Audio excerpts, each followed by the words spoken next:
পূর্ব মিদনাপুরে একটি ছোট্ট গ্রামে অভিরূপের বাড়ি। ছোটবেলা থেকে সে দেশের সেবায় নিজেকে নিবেদন করার স্বপ্ন দেখত। কঠোর পরিশ্রম আর অধ্যবসায় সে সেনাবাহিনীতে যোগ দেয়। কিন্তু যোগদানের আগের দিন গ্রাম্য মেলার ভিড়ে তার সঙ্গে দেখা যায় মেঘলার। প্রথম দেখাতেই দুজনের চোখে চোখ পড়ে আর শুরু হয় এক অদ্ভুত অনুভূতির গল্প। মেঘলা লাজুক হাসিতে জিজ্ঞাসা করে, আপনি তো কাল চলেই যাবেন? অভিরূপ মুচকি হেসে বলে, হ্যাঁ, কিন্তু কথা দিলাম ফিরে আসবো শুধু তোমারই জন্য। কথা আর বেশি হয়নি, কিন্তু সেই এক মুহূর্তে বাঁধা পড়ে যায় তাদের মন।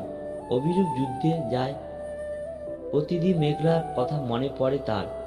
প্রতিটি চিঠিতে সে লিখে পাঠায়, অপেক্ষা করো, ফিরে এসে তোমার হাতে শাখা পরাবো।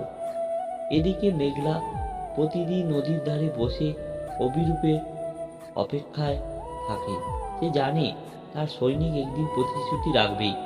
অমিতাভ মাঝে মাঝে দিদির মন ভালো করার চেষ্টা করে, কিন্তু মেঘলা মন পড়ে থাকে অভিরূপের লেখা চিঠি শব্দগুলির মধ্যে। একদিন যুদ্ধ শেষ হয়, গ্রামে ফিরে আসে অনেক সৈনিক, কিন্তু অভিরূপ আর আসে না। মেঘলার হৃদয় ভেঙে যায়, কিন্তু হাল ছাড়ে না। অবশেষে এক সন্ধ্যায় গ্রামের পথে ক্লান্ত পায়ে হাঁটতে হাঁটতে অভিরূপ হাজির হয় মেঘলার সামনে।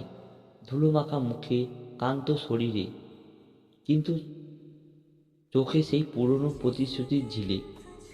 মেঘলার চোখে জল চলে আসে, কিন্তু তার মুখে হাসি ফুটে ওঠে। অভিরূপ বলে, তোমারই জন্য ফিরে আসতে পেরেছি, প্রতিশ্রুতি ভাঙিনি। মেঘলা কাঁপা গলায় উত্তর দেয়, জানতাম তুমি আসবেই।